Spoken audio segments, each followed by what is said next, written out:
നരേന്ദ്രമോദിക്കെതിരെയുള്ള video പ്രചാരണത്തിൽ Hyderabad cyber police കേസെടുത്തതിനെ വിമർശിച്ചുകൊണ്ട് ഒരു മാധ്യമ പ്രവർത്തകൻ രംഗത്ത് വന്നത് കഴിഞ്ഞ ദിവസങ്ങളിലെ പ്രധാന ചർച്ചയായിരുന്നു. നെഹ്റുവിന്റെയും ശങ്കറിന്റെയും കഥകൾ ഉദ്ധരിച്ച് ഇത്തരം കലാപരിപാടികളൊന്നും നമ്മുടെ നാട്ടിൽ നടക്കില്ലേ എന്ന് ചോദിച്ചവർക്ക് ചരിത്രത്തിന്റെ യഥാർത്ഥ ഏടുകൾ തുറന്നു കാട്ടേണ്ടത് അത്യാവശ്യമല്ലേ? ആവിഷ്കാര സ്വാതന്ത്ര്യത്തെക്കുറിച്ചും സഹിഷ്ണുതയെക്കുറിച്ചും സംസാരിക്കുമ്പോൾ ഇക്കൂട്ടർ സൗകര്യപൂർവ്വം മറന്നുകളയുന്ന ചില കറുത്ത അധ്യായങ്ങൾ കൂടിയുണ്ട്.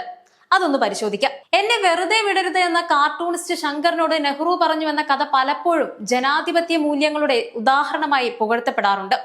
എന്നാൽ ചരിത്രരേഖകൾ പരിശോധിച്ചാൽ ഇതിന്റെ മറുപുറം വ്യക്തമാകും. 1951 ഭരണഘടനയുടെ 1-ാം ഭേദഗതിയിൽ ആവിഷ്കാര സ്വാതന്ത്ര്യം ഉറപ്പു നൽകുന്ന ആർട്ടിക്കിൾ 19 ന്യായമായ നിയന്ത്രണങ്ങൾ ഏർപ്പെടുത്തി പൗരന്റെയും മാധ്യമങ്ങളുടെയും നാവിന് ഭരണകൂടം വിലങ്ങിട്ടത് ജവഹർലാൽ നെഹ്റുവിന്റെ കാലത്തായിരുന്നു. തീർന്നില്ല. സർക്കാരിനെ വിമർശിച്ചതിന് ഇടതുപക്ഷ മാസികയായ ക്രോസ് റോഡ്സ്, വലതുപക്ഷ വാരപത്രമായ ഓർഗനൈസർ എന്നിവയുടെ വിതരണം തടയുകയും ചെയ്തു. മാധ്യമങ്ങളെ നിയന്ത്രിക്കാൻ കടുത്ത രീതിയിൽ പ്രസ് ആക്ടും അന്നാണ് കൊണ്ടുവന്നത്. കൂടാതെ കവിതകളിലൂടെ സർക്കാരിനെ വിമർശിച്ചതിന് പ്രശസ്ത കവി മഷ്റൂഖ് സുൽത്താൻപുരിയെ 1 വർഷത്തോളമാണ് നെഹ്റു സർക്കാർ ജയിലിൽ അടച്ചത്. VS നൈപോളിന്റെ അൻ ഏരിയ ഓഫ് ഡാർക്ക്നെസ്, ബെർട്രാൻഡ് റസലിന്റെ അണ്ണാൻ വിക്ടറി തുടങ്ങിയ ലോക പ്രശസ്ത പുസ്തകങ്ങൾ ഇന്ത്യയിൽ നിരോധിക്കപ്പെട്ടതും ഈ പറഞ്ഞ നെഹ്റുവിന്റെ കാലത്ത് തന്നെയാണ്. അതവിടെ നിൽക്കട്ടെ. ഇനി നെഹ്റുവിന്റെ മകൾ ഇന്ദിരാഗാന്ധിയുടെ കാലത്തേക്ക് വന്നാൽ ആവിഷ്കാര സ്വാതന്ത്ര്യം നേരിട്ടത് സമാനതകളില്ലാത്ത അടിച്ചമർത്തലുകളാണ്. അതിലേറ്റവും ദുർഘടം അടിയന്തരാവസ്ഥ തന്നെയായിരുന്നു.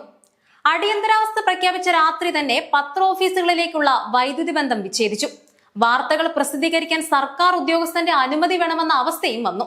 ഇതിൽ പ്രതിഷേധിച്ച് ഇന്ത്യൻ എക്സ്പ്രസ് അടക്കമുള്ള പത്രങ്ങൾ എഡിറ്റോറിയൽ പേജ് ഒഴിഞ്ഞിട്ടാണ് അന്ന് പ്രതിഷേധിച്ചത്. അതോടൊപ്പം ഇന്ദിരാഗാന്ധിയുടെ മകൻ സഞ്ജയ് ഗാന്ധിയുടെ രാഷ്ട്രീയ ശൈലിയെ പരിഹസിച്ച കിസാ കുസേക്ക എന്ന സിനിമയുടെ പ്രിന്റുകൾ ഭരണകൂടത്തിന്റെ ഗുണ്ടകൾ പിടിച്ചെടുത്ത് കത്തിച്ചു കളഞ്ഞു. സുചിത്ര സെൻ അഭിനയിച്ച ആങ്തി എന്ന ചിത്രത്തിലെ കഥാപാത്രത്തിന് ഇന്ദിരാഗാന്ധിയുടെ മുഖഭാവമുണ്ടെന്ന് പറഞ്ഞ് ആ ചിത്രം അങ്ങ് നിരോധിച്ചു. കോൺഗ്രസിന്റെ റാലിയിൽ പാടാൻ വിസമ്മതിച്ചതിന്റെ പേരിൽ പ്രശസ്ത ഗായകൻ കിഷോർ കുമാറിന്റെ പാട്ടുകൾ ആകാശവാണിയിലും ദൂരദർശനിലും വിലക്കി. ബ്രിഗേഡിയർ JP ഡാൽവിയുടെ ഹിമാലയൻ ബ്ലാൻഡർ പോലുള്ള പുസ്തകങ്ങളും അതുകൂടാതെ കേരളത്തിലേറെ ചർച്ചയായ നിങ്ങൾ എന്നെ കമ്മ്യൂണിസ്റ്റാക്കി എന്ന നാടകവും നിരോധിക്കപ്പെട്ട ചരിത്രം നമ്മുടെ മുന്നിലുണ്ട്. വ്യാജ AI വീഡിയോകളും ഡീപ് ഫേക്കുകളും ഉപയോഗിച്ച് ആളുകളെ അപകീർത്തിപ്പെടുത്തുന്നതിനെ ആവിഷ്കാര സ്വാതന്ത്ര്യം അല്ലെങ്കിൽ സാഹിത്യ സാന്നിധ്യം എന്ന് വിശേഷിപ്പിക്കാൻ കഴിയില്ല. വ്യക്തിഹത്യയും സാങ്കേതിക വിദ്യ ഉപയോഗിച്ചുള്ള കൃത്രിമത്വവും ക്രിമിനൽ കുറ്റത്തിന് പരിധിയിലാണ് വരുന്നത്.